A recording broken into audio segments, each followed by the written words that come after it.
안녕하세요. 보금자리교회 이상준 목사입니다. 오늘은 여러분과 함께 요한계시록 네 번째 강의 시간을 시작하도록 하겠습니다. 오늘은 요한계시록 2장 1절부터 7절까지의 말씀을 같이 나누길 원합니다. 우리가 말씀을 한 목소리로 같이 읽을까요? 우리 세번역 성경으로 되어 있는데 같이 한 목소리로 읽겠습니다. 에베소 교회의 심부름꾼에게 이렇게 써 보내라. 오른손에 7뼈를 쥐시고 7금촛대 사이를 거니시는 분이 말씀하신다. 나는 내가 한 일과 내 수고의 인내를 알고 있다. 또 나는 내가 악한 자들을 참고 내버려 둘 수 없었던 것과 사도가 아니면서 사도라 자칭하는 자들을 시험하여 그들이 거짓말쟁이임을 밝혀낸 것도 알고 있다. 너는 참고 내 이름을 위하여 고난을 견디어 냈으며 낙심한 적이 없다. 그러나 너에게 나무랄 것이 있다. 그것은 내가 처음 사랑을 버린 것이다. 그러므로 내가 어디에서 떨어졌는지를 생각해 내서 회개하고 처음에 하던 일을 하여라. 내가 그렇게 하지 않고 회개하지 않으면 내가 가서 내 촛대를 그 자리에서 옮기겠다. 그런데 내게는 잘하는 일이 있다. 너희는 니골라 당이 하는 일을 미워한다. 나도 그것을 미워한다. 귀 있는 사람은 성령이 교회들에게 하시는 말씀을 들어라. 이기는 사람에게는 내가 하나님의 낙원에 있는 생명나무의 열매를 주어서 먹게 하겠다. 아멘. 자, 우리가 이 말씀을 같이 살펴보기 전에 다시 한번 이 지도를 여러분이 머릿속에 잘 기억해 두시면 좋겠습니다. 지리적인 내용들이 있기 때문에 그 부분들을 머릿속에 넣어 두시면 오늘 말씀뿐만 아니라 우리 신약 성경, 특히 이제 사도행전이나 또 사도 바울의 그 서신서들을 읽을 때 많이 도움이 됩니다. 그래서 이 지도를 그냥 머릿속에 잘 기억해 놓으시면 좋겠습니다. 그래서 예루살렘이 여기 있죠. 예루살렘 보이시죠? 예루살렘이 여기 있고요. 그 다음에 이제 안디옥이 여기 있고, 이 지도는 사실 이제 사도 바울의 1차, 2차, 3차 전도 여행 지도인데 그 대상이 됐던 데가 이제 여기 오늘날의 터키 지역이고, 그 다음에 그 바다 건너가 오늘날의 그리스 지역 여기를 얘기하는 거고요. 그리고 이제 여기가 이탈리아, 로마가 여기 있죠. 그래서 당시 이제 로마 제국 시대였잖아요. 그래서 어디가 어디였는지 그런 것들을 잘 머릿속에 기억해 두시면 말씀을 이해하는 데 도움이 되고, 특별히 지역명을 좀 알고 계시는 것도 좋습니다. 예를 들어서 우리나라 경기도, 뭐 전라도, 경상도, 뭐 강원도, 충청도 뭐 이렇게 있는 것처럼 그 당시 지역마다 지역명이 있었는데 예루살렘이 있는 지역을 수리아라고 했고요. 수리아. 그 다음에 길리기아, 그 후에를 길리기아, 갑바도기아, 갈라디아는 이제 북갈라디아와 남갈라디아가 있고, 그 다음에 본도, 비두니아, 아시아, 그리고 이제 아시아 건너편에가 이제 마게도냐와 아가야라고 돼 있습니다. 그래서 이런 명칭들을 좀 잘 기억해 두시면 좋겠고요.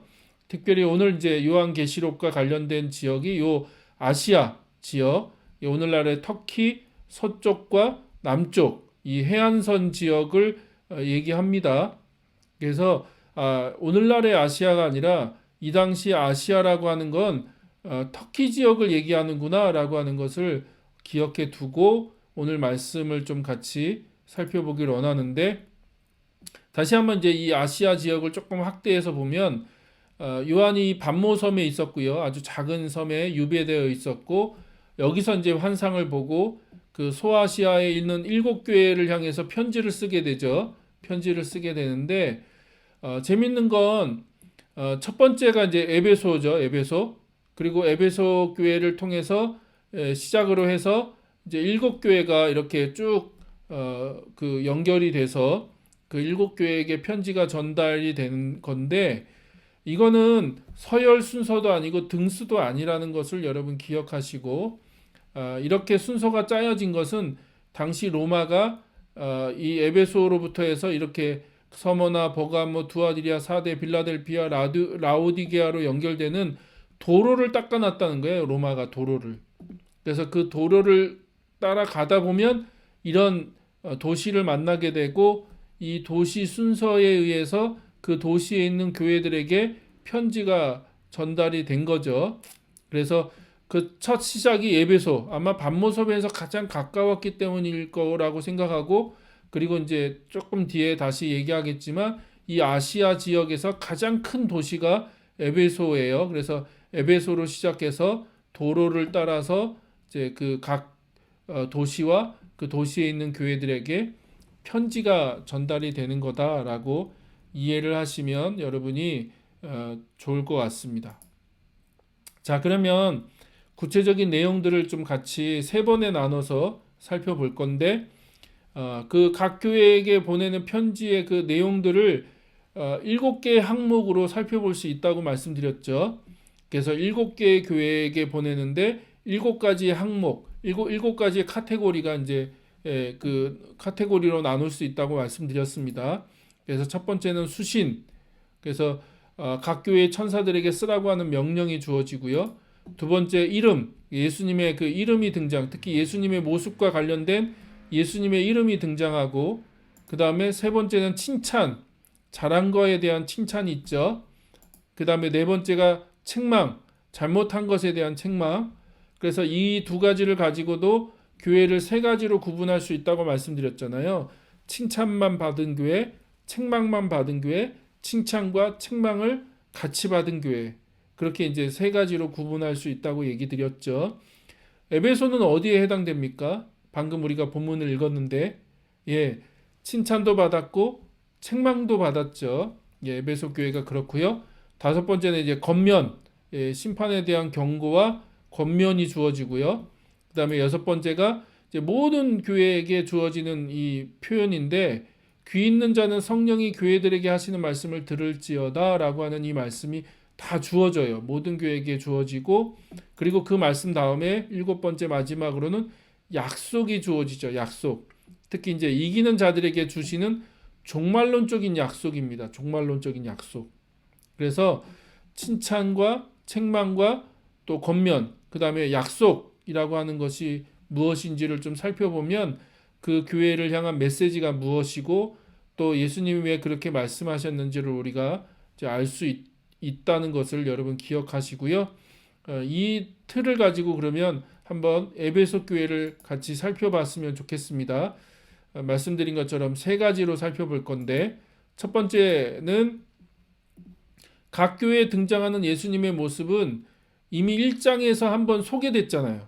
우리 살펴봤죠. 부활하시고 승천하신 예수님의 모습이 어떠했는지, 그러니까 사도 요한에게 지금 예수님이 나타나셔서 환상 중에 그 사도 요한에게 예수님이 나타나셨는데 그 예수님을 1장에서 묘사하고 있죠. 근데 그 예수님의 모습 중에서 한 가지를 딱 집어서 각 교회마다 그것을 소개하고 있다는 거예요. 서로 다르다는 거죠. 7교회가 서로 다른데 예수님을 소개하고 있는 그 모습이 다 다른데 그 예수님의 그 모습들이 다 1장과 연결되어 있다는 것을 우리가 확인할 수 있다는 겁니다.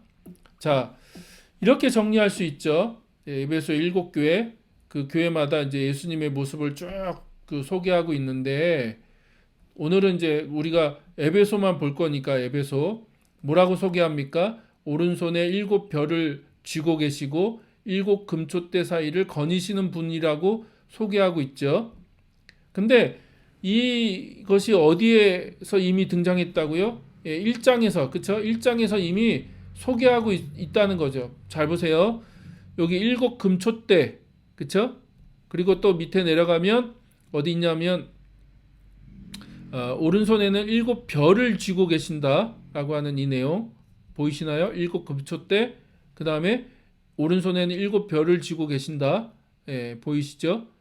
이게 어디에 하고 연결되어 있어요? 이미 여기서 얘기하고 있잖아요. 7별과 7 금촛대를 얘기하고 있다는 거예요. 그러니까 이미 1장에서 예수님이 어떠하신지를 소개했고 묘사했고, 그것이 각 교회마다 하나씩 연결돼서 다시 소개되고 있는데, 이게 이제 우리가 눈여겨봐야 되는 거죠. 왜 이렇게 했을까? 왜 이렇게 각 교회마다 예수님을 그 소개하고 있을까라고 하는 것을 우리가 질문을 던져봐야 됩니다. 그래서 이제 이게 두 번째 특징으로 연결되어지는데 각 교회에 나타나시는 예수님의 모습은 각 교회가 처해 있는 장점, 그러니까 교회의 장점과 혹은 단점하고 연결된다는 거죠. 무슨 말인지 이해되세요? 그러니까 예수님이 그 모습과 뭐가 연결돼요? 장점이 연결되거나 혹은 예수님의 모습과 단점이 연결된다는 거예요. 그래서 의도적으로 그렇게 예수님을 소개하고 있다는 거죠. 자, 그러면 에베소 교회를 향해서는 어떻게 예수님이 칭찬하셨고 또 어떻게 책망하셨는가? 자, 먼저 예수님이 무엇을 칭찬하셨는지 좀 살펴볼까요?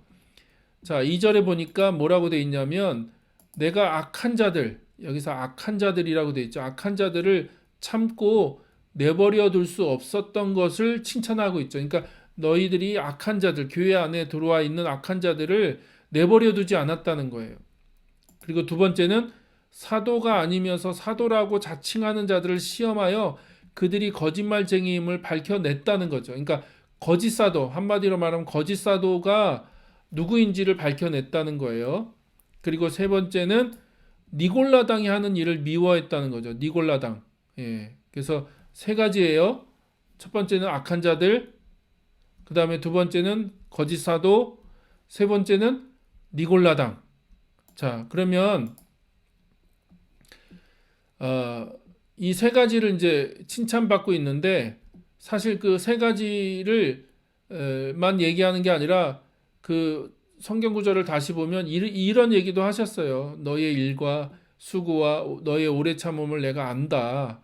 그러니까 너희들이 얼마나 수고했는지 또 얼마나 오래 참았는지를 내가 아는데 그것을 구체적으로 풀어보면 이 세 가지라고 얘기할 수 있겠죠. 악한 자들을 용납하지 않고 거짓 사도를 밝혀내고 그 다음에 니골라당의 행위를 미워하는 것.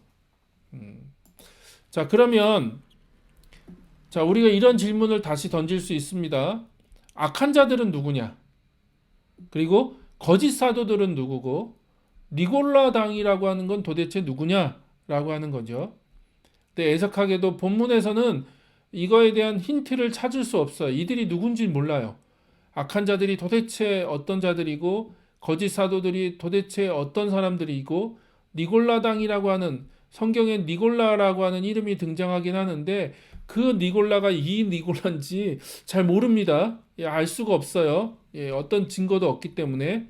근데 한 가지 분명한 것은 뭐냐면 사도 바울이 이미 마지막 당부와 경고를 사도행전 20장에서 했다는 겁니다.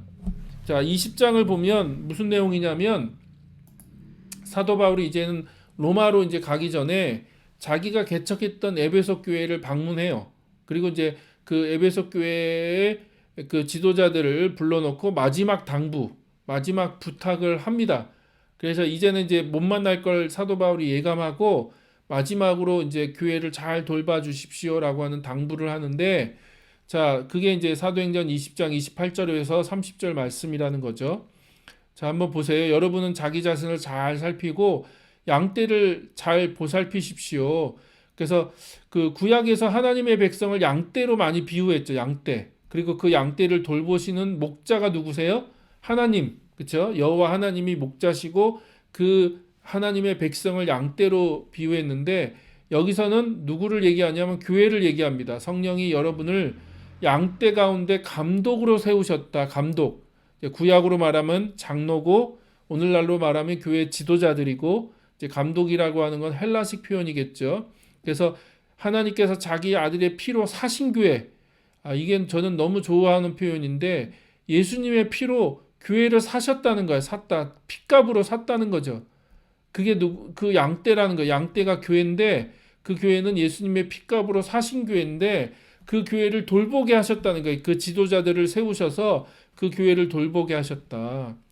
근데 29절에 보니까 내가 떠난 뒤에 사나운 이리들이 여러분 가운데로 들어와서 양떼를 마구 헤아리라는 것을 나는 압니다. 그러니까 사나운 이리들이 올 거다. 그래서 양떼를 마구 해할 거다. 그리고 30절 바로 여러분 가운데서도 제자들을 이탈시켜서 자기를 따르게 하려고 어그러진 것을 말하는 사람들, 어그러진 것을 말하는 사람들이 나타날 거라는 거죠. 그러면 자, 이들이 누굴까? 바로 여기서 얘기한 악한 자들이고 거짓 사도고 니골라당을 얘기하는 것이라고 생각할 수 있다는 거죠. 그리고 이들은 교회 안에 들어와서 사도 바울이 전한 복음이 아니라, 사도 바울이 가르친 그 진리가 아니라 거짓된 진리, 잘못된 복음, 잘못된 가르침을 전하는, 그것을 가르쳤던 사람들을 얘기하는 거다라고 하는 것을 우리가 확인할 수 있습니다. 그래서 이걸 통해서 우리가 한 가지 알 수 있는 건 뭐냐면, 에베소 교회가 사도 바울에게서부터 받은 복음과 사도 바울에게서부터 받은 그 진리를 잘 지켰다는 거예요. 그 거짓된 사람들을 잘 분별하고 그들이 가르쳤던 잘못된 가르침들을 잘 걸러내고, 그래서 사도 바울로부터 받은 그 진리와 복음을, 그 순수함을 잘 지켰다. 그래서 그것 때문에 지금 칭찬을 받고 있는 거죠. 어쩌면 이제 사도 바울이 마지막으로 이렇게 당부하고 부탁하고 갔기 때문에 그들이 그 사도 바울의 당부와 경고와 부탁을 잘 기억하고 교회를 그렇게 잘 돌봤기 때문에 그런 일이 일어난 것 같습니다. 근데 이제 그 어려움만 있는 게 아니에요. 이건 이제 내부적인 어려움이라고 한다면 외적인 어려움도 있었습니다. 자, 외적인 어떤 어려움이 있었냐? 그건 이제 에베소가 어떤 도시였는지를 살펴보면 금방 알 수 있는데, 그 사도행전에도 나와 있어요. 에베소에는 그 아데미 신전이 있었죠. 엄청나게 큰 아데미 신전이 있었습니다. 얼마나 컸든지 이 아데미 신전, 이 사진으로 이제 복원해 놓은 건데 고대 7대 불가사의 중에 하나라는 거예요. 그러니까 그 당시 건축의 기술로는 이런 어마어마한 건물을 어떻게 세웠을까? 이 건물을 어떻게 그렇게 건축할 수 있었을까라고 의문이 들 정도로 굉장히 큰 규모의 신전이 있었고, 그 다음에 이 사진은 이제 이게 그 아데미 여신상이에요. 여신상. 여기를 보면 이 가슴이 많이 달려 있는데 그건 이제 풍요를 상징합니다. 풍요. 그래서 이 아데미라고 하는 여신을 섬겼던 도시가 그 에베소죠. 에베소. 근데 자, 에베소는 어떤 도시냐? 로마 제국에서 네 번째로 큰 도시였다는 거예요. 굉장히 큰 도시죠. 그리고 이제 아까 우리 지도에서, 그래서 일부러 지도를 보여드렸는데, 아시아에서 가장 중요한 항구 도시, 그래서 무역과 정치에서 가장 중요한 역할을 하는 항구 도시이며 관문 도시예요. 관문. 그러니까 이 지역을 통해서 아시아 지역으로 사람들이 나가거나 물건이 들어오거나 또 물건이 나가거나 이렇게 수출되는 거죠. 수입과 수출이 이 에베소라고 하는 도시를 통해서 이루어졌기 때문에 이 에베소는 관문 도시였고, 그 다음에 아시아에서 최초로 가장 큰 도시가 에베소였다는 거죠.